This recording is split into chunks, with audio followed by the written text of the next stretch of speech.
Assalamualaikum warahmatullahi wabarakatuh. Nahmadullahil azim wa nusalli ala rasulihil kareem amma ba'd. அன்பான ஜமாத்தார்களே, பெரியோர்களே, அல்லாஹ்வின் மகத்தான பேர் அருளினால் பாக்கியமான ரமலானுடைய மாதத்தில் முதலாவது நோன்பை நோற்றுவிட்டு இரண்டாவது தராவியையும் தொழுதுவிட்டு நாம் எல்லாம் அமர்ந்திருக்கிறோம்.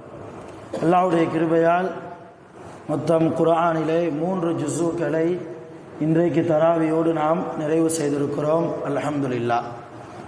அருமையானவர்களே, நபி ஸல்லல்லாஹு அலைஹி வஸல்லம் அவர்கள் சொன்னார்கள், மன் சாம ரமலான், யார் ரமலானுடைய மாதத்தில் நோன்பு நோற்பாரோ, ஈமானன், ஈமான் கொண்ட நிலைமையில், வஹ்திசாபன், அல்லாஹ்விடத்தில் நன்மையை எதிர்பார்த்த நிலைமையில் யார் ரமலானுடைய மாதத்தில் நோன்பு நோற்பாரோ, அப்படிப்பட்ட நோன்பாளிக்கு அல்லாஹ் கொடுக்கிற கிஃப்ட் என்னன்னா, ஒஃபிரலகு மா தகத்தம மின் தம்பிஹி, அவருடைய கடந்த காலத்து எல்லா பாவங்களையும் அல்லாஹ் மன்னிக்கிறான். ரமலானுடைய மாதம் ஒரு மாத காலம் நாம் நோன்பு நோட்டால் எப்படி, என்னையா அடுத்தால் நோன்பாளின்னு சொல்லணும் என்பதற்காக நோன்பு வைக்கக்கூடாது. அந்த நோன்பு அல்லாஹ்வுக்கு தேவை கிடையாது. ஈமானோடு ரசூலுல்லாஹ் சொன்னாங்க, மன் சாம ரமலான ஈமானன், ஈமானோடும் வஹ்திசாபன், நான் வைக்கிற நோன்புக்கு அல்லாஹ்விடத்தில் தான் கூலி என்கிற அந்த நன்மையை நாடிய நிலைமையில், ஈமான் இருக்கிற நிலைமையில் யார் நோன்பு நோற்பாரோ எல்லா பாவத்தையும், முன்னால் செய்த எல்லா பாவத்தையும் அல்லாஹ் மன்னிக்கிறார் என்று ரசூலுல்லாஹ் சொன்னாங்க. இதே போல இன்னொரு ஹதீஸையும் ரசூலுல்லாஹ் சொன்னாங்க, மன் காம ரமலான ஃபீ லைலத்தின், யார் ரமலானுடைய மாதத்தில் இஷாவுக்கு பின்னால் இரவு தொழுகை தொழுகிறார்களோ, அதான் தராவி தொழுகை. தராவி அப்படிங்கிற பெயர் நாமளா வச்சுக்கிட்டது தான். குர்ஆன்லையும் ஹதீஸ்லையும் தராவின்னு தேடி பார்த்தா ஒன்றும் கிடைக்காது. கியாமுல் லைல்னு வேணா இருக்கும், கியாமுல் லைல்னா இரவு தொழுகை அப்படின்னு வேணா இருக்கும். தராவி அப்படிங்கிறது நாமளா வச்சுக்கிட்டது. அதுதான் ரசூலுல்லாஹ் சொல்றாங்க, மன் காம ரமலான ஃபீ லைலத்தின், யார் ரமலானுடைய மாதத்தில் இரவிலே தொழுவாரோ அவருக்கும் அல்லாஹ் குஃபிரலகு மா தகத்தம மின் தம்பிஹி, அவருடைய கடந்த காலத்து எல்லா பாவத்தையும் அல்லாஹ் என்ன செய்கிறான், மன்னிக்கிறான். அப்போ ரமலான் மாதம் முழுக்க நோன்பு நோற்றாலும், இஷாவுக்கு பின்னால் தனியாக தொழுதாலோ அல்லது ஜமாத்தாக இது போன்ற தராவியில் தொழுதாலும் அல்லாஹ் என்ன செய்கிறான், நம்முடைய கடந்த காலத்து பாவங்களை எல்லாம் மன்னிக்கிறான். ஆகவே நோன்பு என்பது ஏதோ சகரில் எந்திக்கிறோம், சாப்பிட்றோம், இஃப்தார் நேரத்தில் நோன்பு திறக்கிறோம், சர்வசாதாரணமாக நினைக்கக்கூடாது. அதே மாதிரி இரவு தொழுகையும் சாதாரணமாக நினைக்கக்கூடாது. எத்தனை முறை பொய் பேசியிருப்போம் இல்லையா? ரசூலுல்லாஹ் சொன்னாங்க, நாளை பொய் புறம் பேசுபவர்களுக்கு கியாமத் நாளில் என்ன தண்டனை தெரியுமா, அவருடைய நாக்கை இழுத்து வலது காலுடைய பெருவிரலில் அல்லாஹ் கெட்டுவான். எதுக்குங்க? பெரிய பெரிய பாவம் செஞ்சவங்களுக்கு இல்லை, பொய் பேசுனா, அடுத்தவங்களை பற்றி புறம் பேசுனா, அவதூறு பரப்புனா, அவங்களுக்கு இவ்வளவு பெரிய தண்டனை. அவருடைய நாக்கை இழுத்து அல்லாஹ் என்ன செய்வான், வலது காலுடைய பெருவிரலில் கட்டுவான். இவ்வளவு பெரிய தண்டனை. அப்ப எத்தனை முறை பொய் பேசியிருப்போம், எத்தனை முறை அடுத்தவர்களை பற்றி புறம் பேசியிருப்போம். இப்படி எல்லா பாவங்களையும் அல்லாஹ் நோன்பில் மன்னிக்கிறான், நோன்பின் காரணமாக மன்னிக்கிறான். இரவு நேர தொழுகையை வைத்து அல்லாஹ் மன்னிக்கிறான்.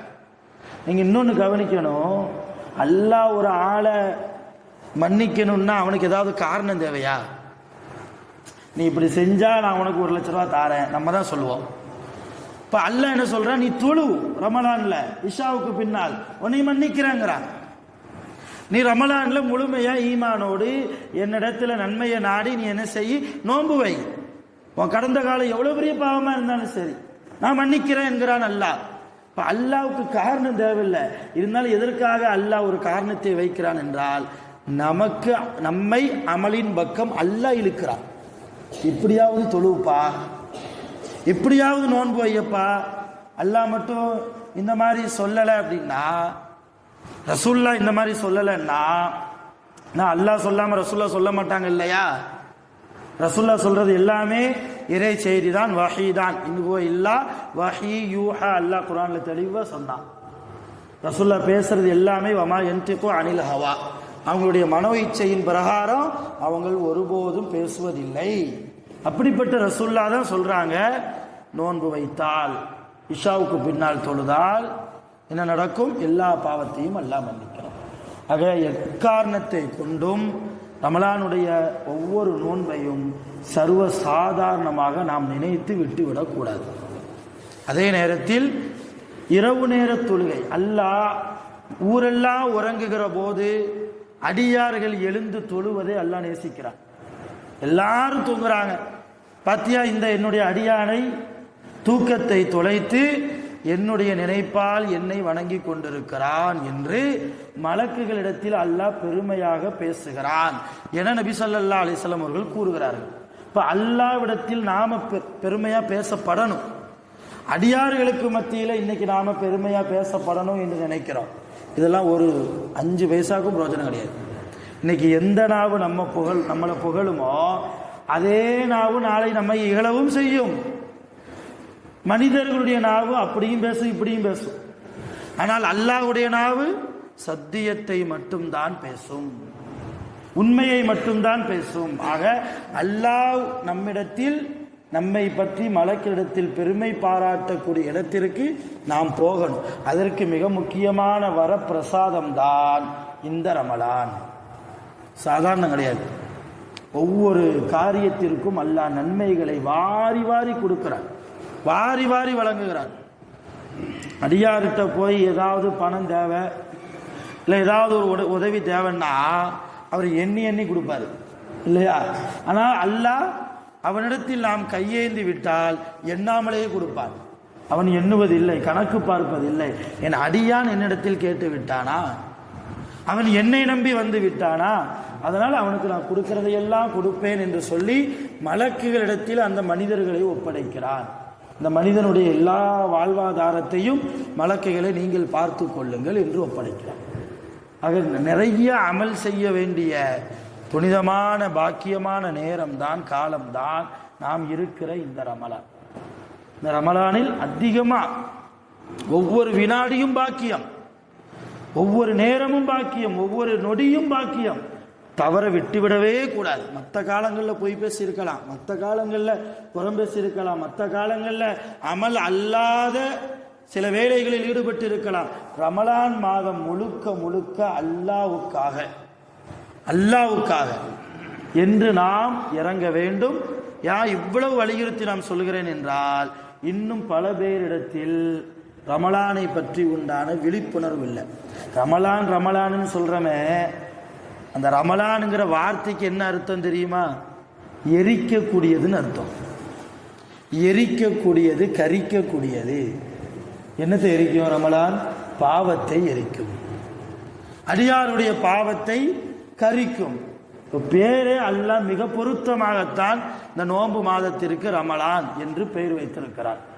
அருமையான பெருமக்களை, இன்றைக்கு ஓதப்பட்ட ஒரு வசனம், குல் இன் குன்தும் துஹிப்பூனல்லாஹ, நபியே நீங்கள் சொல்லுங்கள். யாருக்கு? மூமின்களுக்கு. நீங்கள் அல்லாஹ்வை பிரியப்படக்கூடியவர்களாக இருந்தால் ஃபத்தபிஊனி, முஹம்மது நபியை நீங்கள் பின்பற்றுங்கள். இப்போ அல்லாவை எல்லாரும் நேசிக்கிறோம் இல்லையா? யாராவது ஒரு ஆளை கூப்பிட்டு நீ அல்லாவை நேசிக்கிறியான்னு கேட்டால் அவர் இல்லைன்னா சொல்வார், ஆமாம் அல்லாவை நேசிக்கிறேன்னு சொல்வார். ஆனால் அவர் அல்லாவை நேசிப்பதற்கு என்ன அடையாளம் தெரியுமா? அவர் ரசூலுல்லாவை பின்பற்றணும். ரமலான் மாதத்தில் ரசூலுல்லா எப்படி நடந்தார்கள்? பொய் பேசினாங்களா, புறம் பேசினாங்களா, பாவம் செஞ்சாங்களா, நோன்பை விட்டாங்களா, அல்லது வேற ஏதாவது அல்லாஹ்வுக்கு பிடிக்காத காரியத்தில் ஏதாவது ஈடுபட்டாங்களா, குர்ஆன் ஓதாமல் இருந்தாங்களா, இரவு நேரத்தில் தொழுகைக்காக இல்லாமல் இருந்தார்களா? இப்படி நிறைய யோசிக்கணும். இப்படி படிப்படியாக முஹம்மது ரசூலுல்லாவை பார்த்து பார்த்து அணு அணுவாக, இன்ச்சு பை இன்ச்சாக பின்பற்றுங்கள். அப்படி பின்பற்றுனா என்ன ஆகும்? அந்த வசனத்தை நல்லா தமிழ் அர்த்தத்தை கவனிச்சா ஒரு ஆச்சரியம் இருக்குது. அல்லாஹ் சொல்றா, இன் குன்தும் துஹிப்பூனல்லாஹ ஃபத்தபிஊனி, நீங்கள் அல்லாஹ்வை பிரியப்படக்கூடியவர்களாக இருந்தால் ரசூலுல்லாவை பின்பற்றுங்கள்.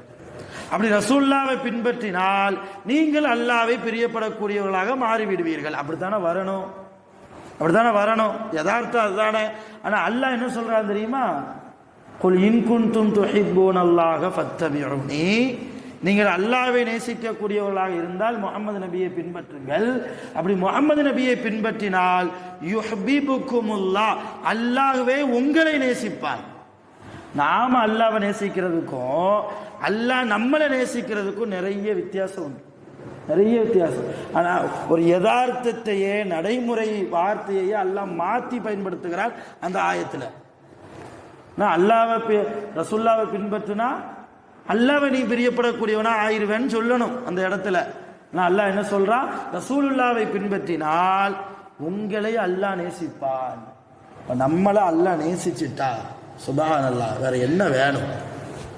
நம்ம கபூர் எப்படி இருக்கும், நம்ம கியாமத் வாழ்க்கை எப்படி இருக்கும் இல்லையா?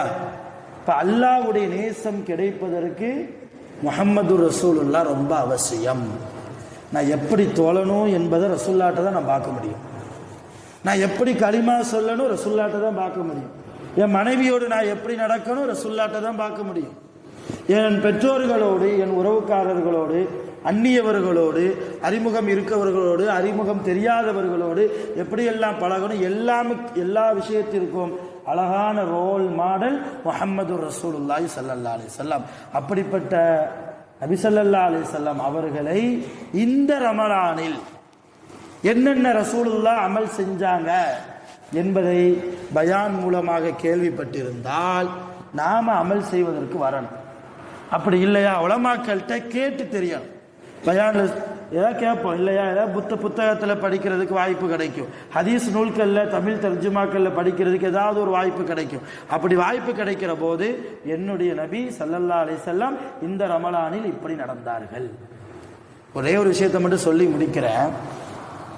ஒரு ரமலான் மாசத்துல இஷாவுக்கு பின்னால் நபி ஸல்லல்லாஹு அலைஹி வஸல்லம் தொலை வச்சாங்க. நம்ம தராவி தொழுகிறோம் இல்லையா, அந்த மாதிரி தொலை வச்சாங்க. கொஞ்சம் பேர் சஹாபாக்கள் ரசூலுல்லாவுக்கு பின்னால் என்று தொழுதாங்க. இமாம் ஜமாத்தோடு தொலை வச்சாங்க. இந்த முதல் நாள் ரசூலுல்லாஹ் தொலை வச்ச செய்தி கொஞ்சம் பரவுது மக்கள்கிட்ட. ரெண்டாவது நாள் ரசூலுல்லாஹ் இஷாவுக்கு பின்னால் கொஞ்ச நேரம் கழிச்சு வந்து தொலை வைக்க வர்றாங்க. நேற்று வந்ததை விட இன்னைக்கு கூட்டம் அதிகம், சஹாபாக்கள் கூட்டம். மூணாவது நாள் ரசூலுல்லாஹ் தொலை வைக்க வந்தாங்க. பள்ளியில நிக்கிறதுக்கு இடம் இல்லை, நின்று தொழுகிறதுக்கு இடம் இல்லை. அந்த அளவு சஹாபாக்களுடைய கூட்டம். ரசூலுல்லாஹ்க்கு பின்னால் நின்று தொழுகிறதுன்னா எவ்வளவு பெரிய பாக்கியம் அது, விடுவாங்களா சஹாபாக்கள்? சரியான கூட்டம். நாலாவது நாள் இஷாவுக்கு பின்னால பார்த்தா ரசூலுல்லாஹ்வே ஆளை காணோம், ரசூலுல்லாஹ்வே காணோம். சில சஹாபாக்கள் ரசூலுல்லாஹ்வுடைய வீட்டுக்கு போனாங்க. ஹதீஸ்ல வருது பிலால் ரலியல்லாஹு போனாங்க. இன்னும் சில ஹதீஸ்ல வருது அபூபக்கர் சித்திக் ரலியல்லாஹு போனாங்களாம். போய் தொலை வைக்க வரலையான்னு கேட்டாங்க. நேற்று வந்தீங்க, முந்தானத்து வந்தீங்க, அதற்கு முதல் நாள் வந்தீங்க, 3 நாளை தொலை வச்சீங்க, சஹாபாக்கெல்லாம் காத்துக்கிட்டு இருக்கிறோம், வரலையா? ரசூலுல்லாஹ் சொன்னாங்க, உங்களுக்கு இருக்கிற ஆர்வம் எனக்கு புரியுது, உங்களுக்கு இருக்கிற ஆர்வம் எனக்கு புரியுது. அதே நேரத்தில் உங்களுக்கு பின்னால் வரக்கூடிய மக்கள் நம்மளை பற்றி தான் சொல்றாங்க. ரசூலுல்லாஹ் நம்மளை பற்றி தான் சொல்றாங்க. 5 நேர தொழுகையை தொழுகிறதுக்கே அவர்களுக்கு முடியாது. இந்த சுன்னத் என்னை பின்பற்றி நீங்க தொழுவதால் ஒவ்வொரு நாளும் பார்க்கிறேன் கூட்டம் அதிகமாகுது. இது நாளடைவில் ஃபர்லாக்கப்படுமோ என்று நான் பயப்படுகிறேன். ஃபர்லாக்கப்பட்டு விட்டால் கடைசி காலத்தில் வரக்கூடிய என் சமூக மக்கள் இந்த தொழுகையை தொழாமல் விட்டால் அவர்களுக்கு பாவம் கிடைக்குமோ என்று நான் அஞ்சுகிறேன். அதனால தனித்தனியா தொழுதுக்கோங்கன்ட்டாங்க ரசூலுல்லாஹ். நான்லாம் தொலை வைக்க வரமாட்டேன்ட்டாங்க. இப்ப தொழுகைங்கிறது ஒரு அமல், ஒரு இபாதத், அல்லாஹ்வுக்கு செய்ய வேண்டிய ஒரு இபாதத். தொழுகையில் கண்குளிர்ச்சி இருக்கு என்றார்கள் ரசூலுல்லாஹ். தொழுகை சுவனத்தின் திறவுகோல் என்றார்கள் ரசூலுல்லாஹ். அப்படிப்பட்ட தொழுகையே மக்களுக்கு சிரமம் என்று வருகிற போது ரசூலுல்லாஹ் வைக்க வரல. இதுக்கு நிறைய விளக்கம் இருக்கு. நான் அதுக்குள்ளெல்லாம் போக விரும்பல. 11 மணி ஆயிரம் பிறகு அதுக்குள்ள போக விரும்பல. ஷார்ட்டாக முடிக்கிறேன். இப்போ தொழுகை விஷயத்திலேயே மக்களுக்கு சிரமம் கொடுக்காத ரசூலுல்லாஹ் இன்னைக்கு ரமலான்ல நாம் யார் யாருக்கு சிரமம் கொடுத்துக்கிட்டு இருக்கோம் கொஞ்சம் யோசிங்க. சிரமம் கொடுக்காம இருந்த நம்மால் அடுத்த மனிதர் பாதிக்கப்படாமல் சிரமத்திற்கு தள்ளப்படாமல் இருந்தால் அல்ஹம்துலில்லாஹ். அப்படி உங்களையே அறியாமல் நடந்தால் எந்த ரீதியில் நாம் முஹம்மது ரசூலுல்லாவை பின்பற்றி கொண்டிருக்கிறோம் என்கிற சிந்தனையை இந்த தராவியில் உங்களுக்கு தருகிறேன். வல்ல ரஹ்மான் நம் அனைவர்களுடைய எல்லா பாவங்களையும் முழுமையாக மன்னித்து அருள் புரிவானாக. நாம் நோருக்கிற எல்லா நோன்புகளையும் குறையில்லாமல் நிறைவாக அல்லாஹ் கபூல் செய்வானாக. எஞ்சி இருக்கிற எல்லா நோன்புகளையும் உடல் ஆஃபியத்தோடு ஆரோக்கியத்தோடு ராகத்தோடு மன மகிழ்ச்சியோடு அல்லாஹ்வுக்கு நாம் நோன்பு நோக்கக்கூடிய நல்ல வாய்ப்பை அல்லாஹ் நம் அனைவர்களுக்கும் நிரப்பமாக தந்தருள் புரிவானாக. ஆகிரு தஅவானா அல்ஹம்துலில்லாஹி ரப்பில் ஆலமீன். சுப்ஹானல்லாஹி வ பிஹம்திஹி சுப்ஹானல்லாஹி வ பிஹம்திஹி அஷ்ஹது அன் லா இலாஹா இல்லா அன்த அஸ்தக்ஃபிருக வ அத்தூபு இலைக். ஆமீன். சுப்ஹானல்லாஹி அம்மா யசிஃபூன்